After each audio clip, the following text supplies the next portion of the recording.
Pero lo que es el estrés, es impresionante el que estemos, digamos, con estos niveles tan elevados de estrés en el día a día, que nos pueden generar una serie de padecimientos, tanto orgánicos como de salud mental. Por eso era bien importante platicar definitivamente con ustedes este tema. Adriana, bienvenida como siempre, como cada martes. Un gusto verte, Mariano. Muchísimas gracias. Y gracias al doctor Mario Eduardo Pérez Ordorica, es psiquiatra general y también es psiquiatra de niños y adolescentes. Mario, bienvenido, muchas gracias por estar con nosotros. Mariano. Muy bien.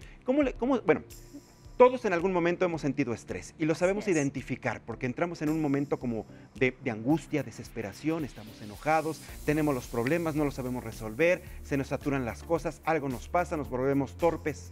Pero ¿qué pasa cuando esto es constante?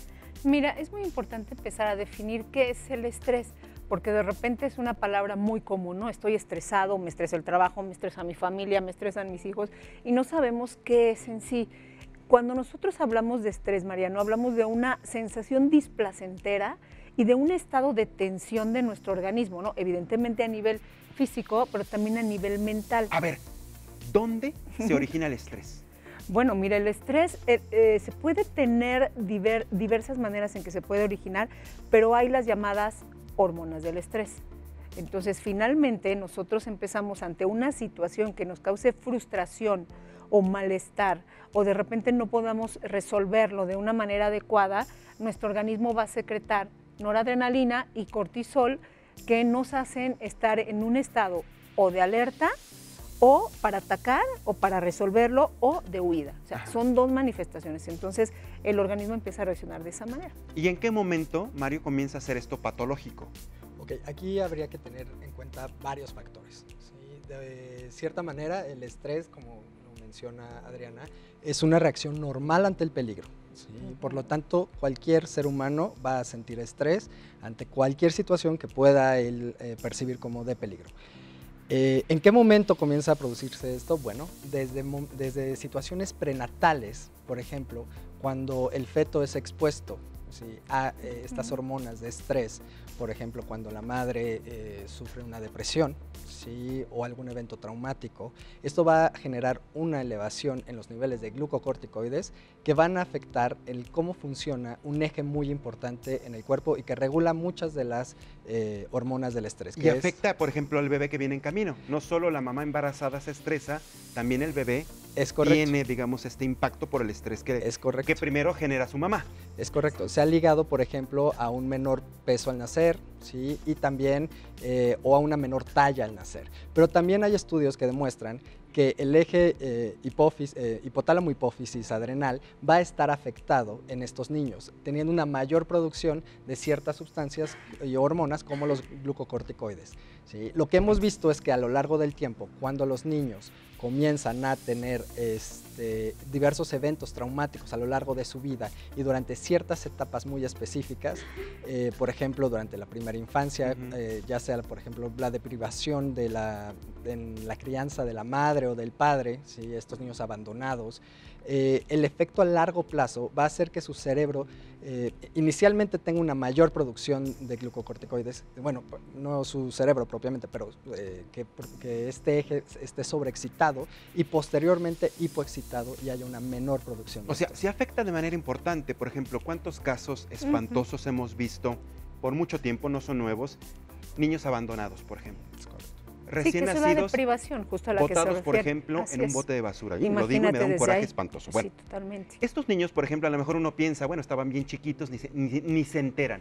No. Sí tiene un efecto entonces en su vida. Por supuesto. Sí va a ocurrir. Sí.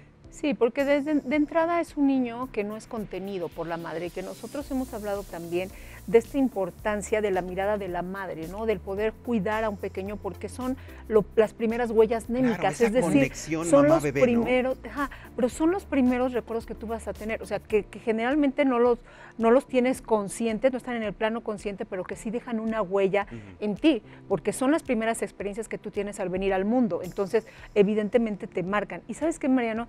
También el estrés se vuelve patológico cuando ya rebasa al yo, es decir, a la parte consciente. Cuando tú no puedes hacerle frente a esas demandas que tienes o del mundo externo o de tu mundo interno, ¿no? Porque puedes tener algún problema y entonces tampoco puedes estarlo resolviendo, y entonces es cuando se generan como este mayor índice, ¿no?, de un nivel de estrés que te puede desencadenar en tipo de enfermedades psicosomáticas, ¿no?, como por ejemplo de la piel, ¿no? Los eczemas. Los Sí, dermatólogos sí. nos han dicho, la mayoría de los eczemas es por estrés, por ejemplo. Claro. Exacto, Enfermedades gastrointestinales, totalmente, Sí. así es. Colitis. Colitis. Irritable. colon Así es. irritable. O sea, además de una mala alimentación, le agregamos el estrés, ¡pum!, se va a nuestro organismo. ¿Y en qué momento, además de las enfermedades que impactan de manera directa a nuestro cuerpo, a nuestro organismo, también va para acá? Como te digo, el acumular estos eventos, ¿sí?, y a veces por meramente factores que pueden ser hasta genéticos, inherentes al momento de nacer, nos va a dar una cierta resistencia al estrés, ¿sí?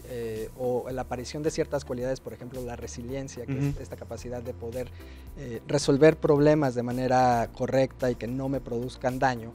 Esto se va a ir sumando, ¿sí?, hasta que llega un punto en donde los mecanismos compensatorios que tiene el cuerpo ya no van a poder. Y entonces comienza una cascada de una sobreproducción de hormonas y de neurotransmisores que van a tener una repercusión física. Eso es algo importante. El estrés no nada más es algo que está flotando en la cabeza. El estrés va a tener una repercusión, ¿sí?, a nivel físico. El estrés se va a sentir. Algo importante que les tienes que preguntar a tus pacientes es, ¿dónde sientes el estrés? No, y acabas de decir algo súper importante, porque aunque todos vamos a reaccionar al estrés de igual manera, es decir, todos vamos a producir noradrenalina y cortisol. Lo vamos todos. a manifestar de Todas forma las distinta. personas. Es correcto. Exacto, lo vamos a manifestar de forma distinta. Ahí es donde empieza a entrar la personalidad, por ejemplo. Y entonces hay personalidades que a lo mejor son más rígidas y entonces, por lo tanto, van a tener más tensión muscular. Yo, por ejemplo, soy bien aprensivo, lo tengo que decir. Yo soy bien aprensivo y me estreso con mucha facilidad. Exacto. Detalles que pueden, exactamente, y hay personas así como, yo sí soporto hasta la piedra, ¿no? Pero finalmente también se ven afectadas, digo, Claro. Sí. no necesariamente porque no seas tan aprensivo como yo, no te va a afectar el estrés. No, A lo mejor menos. o a lo mejor te va a afectar con diferentes cosas. O sea, el organismo va a reaccionar de igual manera, pero las cosas que te afecten sí van a ser diversas. O sea, hablábamos hace un momento el doctor y yo de que a alguien le puede afectar mucho el tráfico, por ejemplo, y habrá alguien que no, A mí. ¿no? Habrá alguien que no. Entonces, finalmente, esa es la diferencia. Y, por ejemplo, lo que tú dices, el estrés va a tener 3 fases a nivel psicofisiológico. Por ejemplo, empieza esta amenaza donde empiezas a reaccionar ante algo que te puede generar incomodidad. Después pasas por una fase en donde te resistes, ¿no?, o donde tratas de hacerle frente a ese estrés y puedes llegar a la fase, algunas personas se quedan ahí, pero otras llegan a la fase de agotamiento, ¿no?, donde ya no pueden, donde ya trae otros problemas o incluso ya necesitan de algún tipo de medicación farmacológica, Claro, ¿no? ya cuando se llega a eso es porque Pues la gente ya no puede controlar. literalmente, pero también es cierto que hay ocasiones que ya no se necesita un estímulo para producir este tipo de O enfermedades. sea, la vida, Así es. la persona vive estresada, literalmente. Exacto. Así es. Sí, y eso es muy común verlo. Pacientes que les dices, bueno, es que tú tienes un trastorno de ansiedad. Y te dicen, no es cierto, doctor. Y les comienzas a decir, bueno, a ti te pasa esto y el otro. Y al final ellos dicen, sí, pero es que siempre he sido así. Bueno, eso no es normal. Exacto. Sí, pero estamos acostumbrados. También nuestro entorno hace que nos podamos acostumbrar a este tipo de Así situaciones anormales. ¿Sí? Si toda mi familia es ansiosa, Pues para mí va a ser seguramente normal. algo normal. Ahora, es necesario vivir un estrés. O sea, porque podemos reaccionar ante determinadas cosas que Es nos correcto. pueden pasar, como una señal de alerta, Totalmente. por ejemplo, no sé, cualquier cosa. Sí. Pero ¿en qué momento el límite se pasa de lo aparentemente normal a algo patológico? Sobre todo que tenga una afectación de salud mental, A Adriana. nivel psicológico, cuando tu yo es avasallado, o sea, nosotros en psicoanálisis hablamos de que tu yo, que es la parte consciente y que hace frente como a las demandas del mundo exterior, ya no puede, ¿no? Cuando ya es demasiada la presión que tiene y utilizando aún sus mecanismos de defensa de los que se habla en el psicoanálisis, por ejemplo, la racionalización, que algunas personas son muy racionales y todo el tiempo están justificando a lo mejor lo que pasa, otras lo niegan, ¿no? Otras dicen, no está pasando nada, todo está bien, y hay otras que usan el desplazamiento, es decir, mi jefe me regaña, yo voy a mi casa y me desquito con mi esposa regaña a los hijos y los hijos le jalan la cola al perro, ¿no? Entonces, es como buscar una manera inadecuada de no expresar nuestras emociones en el momento correcto con la persona correcta. Entonces, sí es importante que podamos tener ciertas herramientas para poder hacerle frente, Mariano, porque vamos al médico, nos ven los dolores musculares y te pueden decir, ya no se estrese, ¿no? Sí. O Bájele, vas al dermatólogo. bájale al nivel, bájale 3 rayitas, a mí una vez me dijeron, bájale 3 rayitas porque luego te puedes enfermar. ¿Y cómo se las bajas, no? Al final. Pásame, ¿dónde las bajo? Yo he escuchado, exacto, ¿dónde está el switch? Yo he escuchado personas que dicen que reaccionan mejor bajo estrés o bajo tensión. ¿Es cierto? Sí, al final de cuentas el estrés también me va a preparar, ¿sí? Y va a tener respuestas para este estrés, para confrontar este estrés. Entonces sí, hay personas que se pueden volver hasta adictas a trabajar en este tipo de situaciones, pero al final es un modelo que no puede ser sustentable. Pero a la larga también le van a hacer daño, es ¿no? que no es sustentable. No puede ser, no es normal. Por mucho que digan, yo produzco mejor estando estresado o bajo tensión o presión. No, porque incluso se habla ya de la norma 035, sí, ¿no? la que platicábamos en alguna ocasión aquí. Que justamente está relacionada con todo lo que estamos diciendo en este momento. Claro, al rato va a ser un detonante de problemas sociales, ya no va a producir igual, va a estar enfermo, le va a doler la cabeza, se va a imposibilitar, va a tener un problema con un compañero de trabajo. Es lo que yo hablaba acerca de esta fase de agotamiento.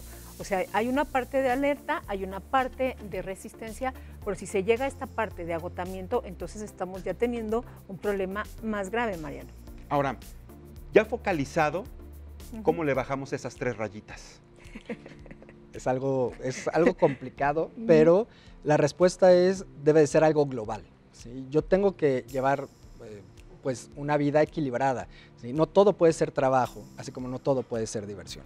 Tenemos que tener un espacio en donde nosotros podamos relajarnos, que sea nuestro espacio, ¿sí? Que esté separado de la familia, del trabajo, ¿sí? Que es un espacio pues en donde yo me pueda trabajar, yo me pueda consentir. O sea, definitivamente es cuestión particular. Es decir, por ejemplo, yo puedo bajar mis 3 rayitas sabiendo cuáles son y encontrarme mi propio switch, sabiendo respirar, ¿no? Teniendo otro tipo de actividades, sí tiempo para el trabajo, pero también tiempo para el esparcimiento, haciendo ejercicio. Eso es muy importante, que lo hemos hablado, ¿no? Que el ejercicio al final te da estas endorfinas y serotoninas gratuitas, ¿no? O sea, que haciendo ejercicio también puedes liberar, o sea, por eso hablaba yo de la definición del estrés, puedes liberar la tensión que tú tienes. Pero no todas las personas, porque también eso requiere, o sea, es de personalidad, Mariano, a lo mejor dices, bueno, ok, no hago ejercicio, que es adecuado y que nos queda claro, ¿no? ¿Qué puedo hacer? ¿Qué puedo hacer? Te puedo preguntar, ¿qué hago? Lo que te gusta.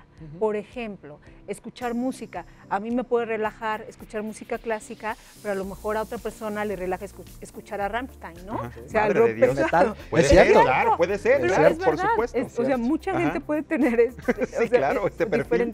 diferentes gustos, ¿no? Habrá alguien que disfrute mucho su espacio de relajación tocando algún instrumento musical, habrá quien sí corriendo, por ejemplo. Hay personas que dibujan, tienes que conocer, ¿no? Ahora que están de moda, como de 3 años a la fecha, ¿no? Va uno a las librerías y encuentra estos cuadernos de dibujo. De mandalas. Los mandalas que le llaman, ¿no? Y sí, puede ser hasta relajante. Entonces, ¿qué es lo importante? Que nosotros no tengamos, de hecho, como especialistas, lo que tratamos de abordar es el caso individual de cada uno de nuestros pacientes. Y que sea a través de nuestros pacientes que se puedan conocer lo suficiente para ver cómo ellos se encuentran, cómo encontrar este espacio de armonía que mencionas, ¿no? Es correcto. Importantísimo. Y el estrés a cualquier edad, ¿verdad? A cualquier edad. Como les decía, esto aparece desde muy tempranas edades y al final de cuentas, conforme vamos creciendo, vamos adquiriendo estos mecanismos que a veces no son los mejores para poder pues, librarnos de esta ansiedad. Importantísimo. Entonces, saber vivir con el estrés es básico. Todo el mundo lo vamos a sentir, lo vamos a manifestar. Entiendo que cada persona reacciona de distinta forma. Y lo importante es saber en qué momento ya nos estamos excediendo, porque ya nos podemos hacer daño, tanto biológicamente, orgánicamente, en nuestro cuerpo, como a nivel intelectual, a nivel de salud mental. Muy importante. Pues al doctor Mario Eduardo Pérez Ordorica, psiquiatra general y psiquiatra de niños y adolescentes. Mario, gracias por haber estado en Código Salud y platicar contigo este día. Querida Adriana, como siempre, los martes, importante contar con tu presencia. Tus redes sociales, por favor. Por supuesto. supuesto, me pueden encontrar en Twitter en @adriortiz5 y en Facebook como psicoanalista Adriana Ortiz, a sus órdenes para cualquier consulta, María. Y ahí estamos. Gracias a los dos, que tengan un excelente día.